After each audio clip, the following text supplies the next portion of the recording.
fancy new cars and expensive, beautiful houses. That's how you know someone's rich, right? Actually, there are a lot of multimillionaires who probably own expensive houses and cars. And if that's what they want to do with their money once they're rich, fine. But if you're someone who wants to build wealth and you're not yet rich and you want to become financially independent so that you can have control of your time and do more of what matters, that's the last thing you want to do buying expensive cars and expensive houses. In fact, you should do the exact opposite. I'm going to show you why that's true in this video, and we're getting started right now. Now, I'm not going to try to sell you on the idea that getting rich is easy. It's not. But actually, it is simple. At least the formula, the technique, the strategy for how you get rich, it's a really simple thing. You've got to earn more, you've got to spend less, and you got to create what's called a savings gap. So you have a big difference between what you earn and what you spend. You can see this here on a graph, how much money you earn over time. You want to try to increase the amount of money you earn. You want to try to decrease or at least keep a big gap between what you earn and what you spend. And this creates a gap, otherwise known as saving money. Now, it sounds really simple, but there's just two levers that you can do to increase the pace at which you get rich and how fast it happens. You can earn more, you can spend less. So if you want to earn more, you can of course try to work on your current job, try to get a raise, try to add more value, try to get bonuses. If that's not a possibility, or if you need to push it even more, you could try to get an extra job, try to get a side job and work extra hours. You could try to get a side hustle, which is just a side business, typically a kind of smaller, leaner business that you do on your own on the side. A lot of variety of what you could be doing there. And of course, you could also invest in things. I invest in real estate, but you could also invest in other things to try to increase your earning power, your income. So that's one side of the equation. The other side, of course, is spending, which I'm going to talk about here, particularly with houses and cars in this video. But the key here to start off is to avoid the high earning trap, because it's very important to increase your earnings. There's no doubt about it. But the fact is that some people, they get in this pattern of earning a lot more money, but then their spending line goes right along with it to the point that maybe they save a little bit of money, but they're not really any better off in terms of saving or getting closer to being retiring or having financial independence than somebody who earns a lot less money, because they're spending every bit of what they're earning. And you can almost think about it like water running through your hands. If you poured a pitcher of water and your hands had a gap in them, that leak through your fingers is where that water is going to go. And that's essentially what happens to a lot of people who, first of all, they solve their earning problem. They earn a lot more money, but they spend every bit of it. And you get stuck in this trap that Vicki Robin, who wrote the book, Your Money or Your Life, which is a great financial independence book that I would recommend checking it out. She called this being stuck in the 9 to 5 till you die. You're going to be working a job, whether you're earning a lot of money, whether you're earning a little money, if you don't have this gap between earning and spending. And so what's the key to plugging those leaks and being able to save money? The first principle is this concept called opportunity cost. Opportunity cost just means that if you spend $1 today, if you spend some money today, you lose its earning ability forever. So just think about this example. If you spend $1,000 today, so whatever you want to buy, just assume that you spent $1,000. And let's assume also that you could have invested that money and made a 7.2% return over time. So you could have put it in the stock market, you could put it in real estate, whatever you think, but over the long run, there's a pretty good chance that certain investments can make a 7.2% return over the long run. So what happens to that $1,000 you could have made, you could have invested? That $1,000 would be worth in 10 years $2,000 if you had invested it over 10 years. And over 20 years, that would have been $4,000. So the opportunity cost forces you to look at everything you spend money on and say, I didn't just spend $1,000, I actually spent $2,000 in 10 years or $4,000 in 20 years. And you have to ask yourself the question, is it worth losing the $2,000 in 10 years or the $4,000 in 20 years? And of course, sometimes it is. You get enough pleasure, you get enough enjoyment, there's enough reason to do it today. But not always. Sometimes we thoughtlessly spend the money. And even worse, example number 2, we sometimes spend it on a monthly basis. So it's not just a one-time thing. Let's say we spend $1,000 per month and we could have invested that $1,000 per month, or we have excess spending of $1,000 per month. We could have invested that at 7.2%. And in 10 years, that turns into $175,000 that we've lost And in 20 years, that's $533,000 because we didn't invest that $1,000 per month. Now that changes the equation a lot, right? When you really imagine losing that much money, and that's real opportunity cost. You could have invested that money if you spent it. So you have to evaluate your choices. And what's worse, and what I'm going to talk about more in this video, the opportunity you have, is that there are two major expenses. I'm not going to ask you to look at your coffee budget and kind of all the little things. There's two major expenses, your car and your house, that represent probably the biggest leaks and also the biggest opportunity for you to plug the leaks and actually build a lot of wealth and avoid this issue of losing this opportunity in the future. So I'm going to show you an example of two different people who make two different choices when they're 25 years old. And I'm going to show you what that looks like using this concept of opportunity cost. But before I do that, I want to pause for just a second. Let me know in the comments, is this making sense? Am I doing okay here? If so, say, got it, coach. Or if you have any questions or if you want any feedback on this part of it, be sure to leave a comment. I would love to hear from you. In this example, I want to show how an older car, particularly early in your career, can equal financial security. So let's take two people, Ben and Sarah, both single, both 25 years old, recent college grads. They have good jobs. Each of them earns $60,000 per year, and they each want a car. Ben decides, you know what? I really like Tesla, which I like Tesla too. I can see why he does. And he wants to buy a Model 3. He's going to spend $40,000 to buy that. He puts $10,000 down and gets a $30,000 loan over 5 years to pay off the rest of it.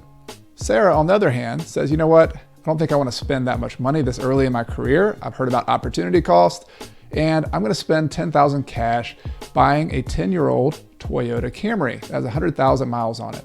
I'm particularly partial to Toyotas. There's other reliable cars out there though. You can look on Kelley Blue Book or other places online. They are out there where you can find reliable cars that are 10 years old, that have had a lot of the depreciation, that you can buy for this price range, at least in 2021 when I'm looking at it. It's going to depend on where you are in the country, but that's a reasonable purchase for Sarah right now compared to the $40,000 Tesla.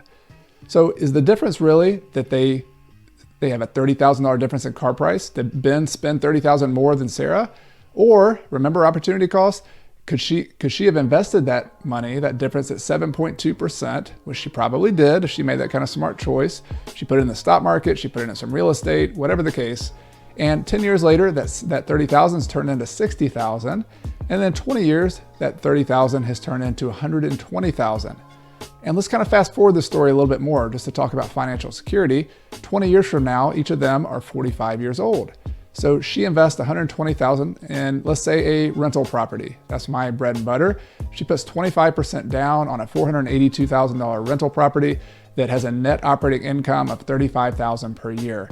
Those are just technical terms for the income you property produces before you pay your mortgage payment. And let's say that she just uses all that income for the next 20 years after buying it to pay down a mortgage. So she has a 20-year mortgage on this property. So fast forward again, 20 years from now, she'll be 65 years old. And let's say that property that she bought grows at 4%, both the value of it and also the income she's going to get.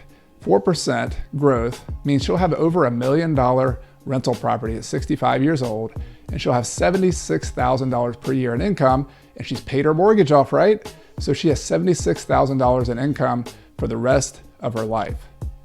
So is the difference $30,000 or is the difference $1 million property at 65 and $76,000 per year? That's a big, big difference. Now, I know there's some objections coming in from some of you saying, hey, wait a minute, this is a brand new car. This is an older car. There's gonna be a lot more maintenance on an older car than a brand new car. Well, I would challenge you on that.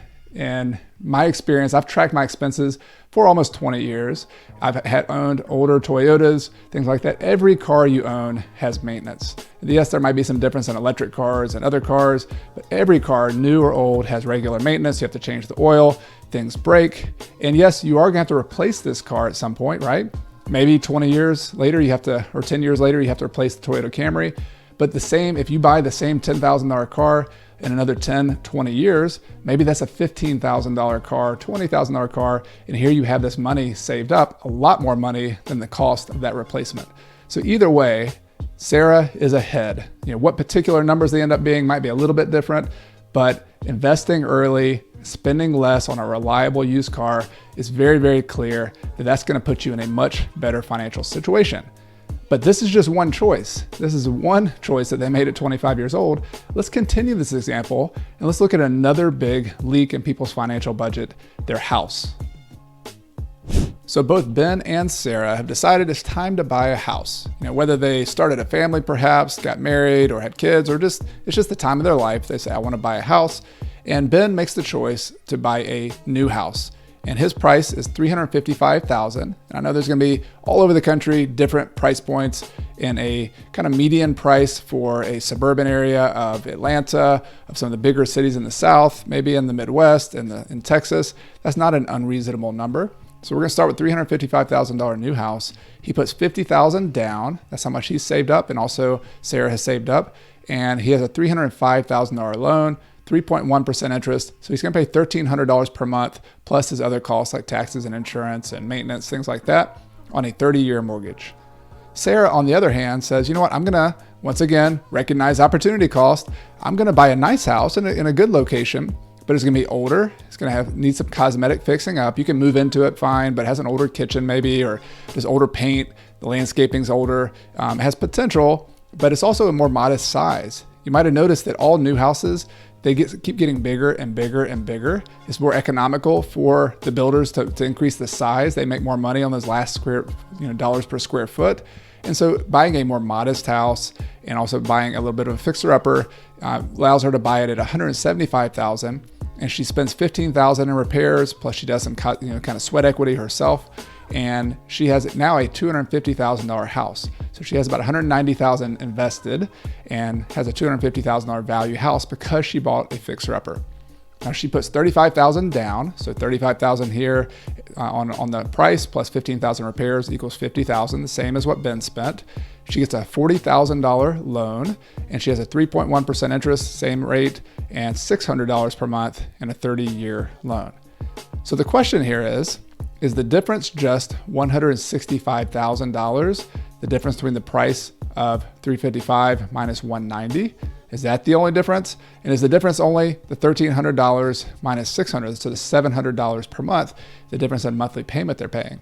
Or do we use the opportunity cost and she invests the difference in her payment, for example, at 7.2% interest?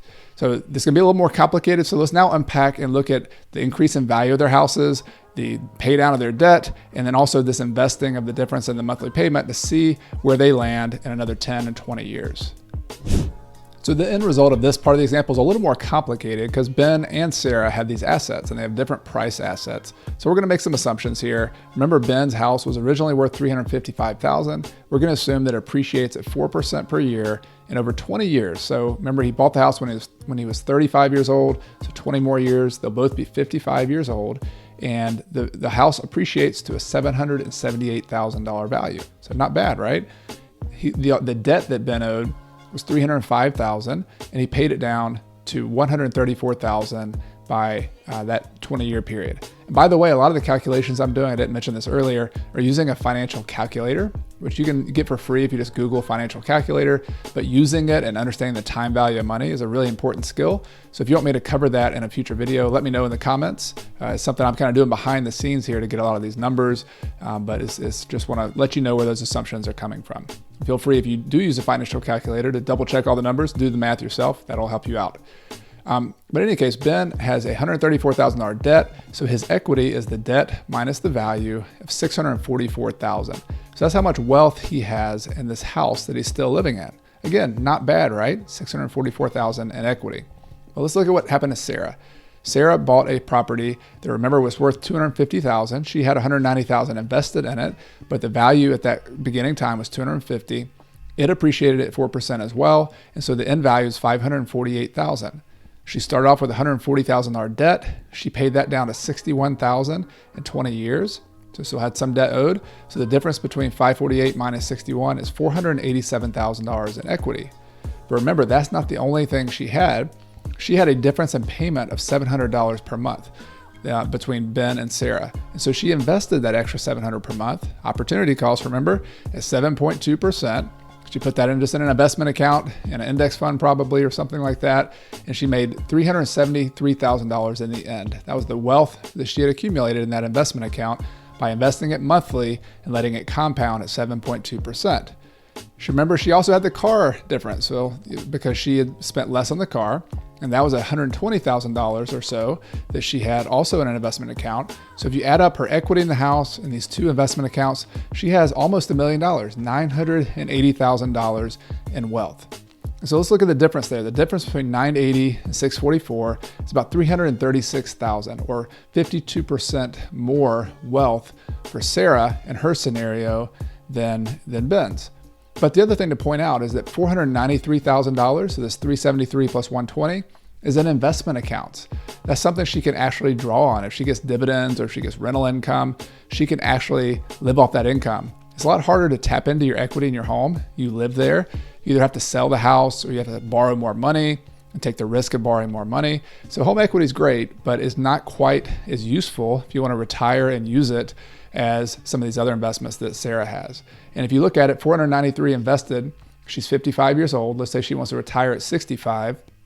She can invest that money for another 10 years, 7.2% interest or return, remember, and now she has close to $1 million. So I want to pause here. There's all sorts of assumptions we've made, but the point of this example and the point of this entire video was to show that there's two simple choices. The type of car that Ben and Sarah bought when they were 25 years old, the type of house they bought when they were 35 years old. Just two choices. And it wasn't that Ben was less intelligent. It wasn't even that Ben did anything abnormal. In fact, he probably did better than a lot of people out there. But the question for yourself is, are you trying to do average? Are you trying to do better than everybody else? Or are you really looking at the math and understanding the opportunity cost of the choices you make? These are just two choices. Is it possible that Ben didn't stay in the house for 20 years and bought another property and made some other choices that weren't quite as good, or maybe they were better? Is it possible that he bought another new car later on? You know, those habits kind of stick with you. And is it possible that Sarah did even better? Like a lot of the things I show on this channel are about how you can reduce your housing expense using house hacking or something like that, and increase and almost get your house payment down to zero for a 10 or 20 year period. So what would happen if you didn't have any house payment? You'd be even better in this scenario. And so the big point here is your housing and your car are two big things to focus on with your personal finances. If you can optimize them, if you can invest them well, even for a 10 or 20 year period early in your life, then you can go back to normal or whatever you want to do after that point. Makes an enormous difference, like $1 million difference by the time you want to retire. And that could be a big deal. That can make all the difference in you being able to have freedom, flexibility, the ability to leave your job, to have comfort and confidence that you can live off of your investments. So I just want to quickly summarize this video and say, this is not about judgment, it's just information. So all the choices you're gonna have to make in your life, these are your choices, and there's no right or wrong. We each have our own path, we each have to make a choice that we think is best for ourselves. But the takeaway here and the point is that the financial choices we make often have these invisible consequences. It's called opportunity cost. And just remember the story of Ben and Sarah to see that each decision you make has a Ben path, has a Sarah path, and you have a choice between those. And sometimes you're going to take the Sarah path, and that's fine. Sometimes you're going to take the Ben path. That is your choice. But my hope is that this gives you some knowledge and some tools that you can use to know what the consequence of that is, what the opportunity cost is, and maybe even that you want to join groups of people who make consistently choices that have better long-term financial outcomes for themselves. That's really what the financial independence movement's about. That's what this channel's about. And it's not about more than money. It's about doing what matters with your life. So that when you solve money, when you make a few different choices that can make you just as happy in the short run, but give you a lot of autonomy and freedom in the long run, that's when you can start doing a lot more of what matters. Have you had any embarrassing old cars or fixer-upper houses that you lived in order to save money? Did you get any pushback from people around you? I'd love to hear which cars you drove and hear the stories of your houses in the comments below. Let me know. I'd love to hear from you. And if you're new to this channel, be sure to hit that subscribe button and the little bell so you don't miss anything. I have new videos that come out every Friday morning. And if you like this video, hit the thumbs up. That helps us spread the word on YouTube. I'd really appreciate it. And if you like this topic of retiring early or retiring rich, I think you'll like my next video, which is about how to retire in 10 years or less using real estate investing. And I go into another case study and I go step by step with how that might work, how the different scenarios could work for you to build wealth and to generate income so that you can live off your retirement income from real estate. So I hope you check that out. The link is in the video description below. You've been watching Coach Carson TV. My name is Chad Carson. You can also call me Coach, and this is a channel all about investing in real estate, achieving financial independence, and doing more of what matters. See you next time.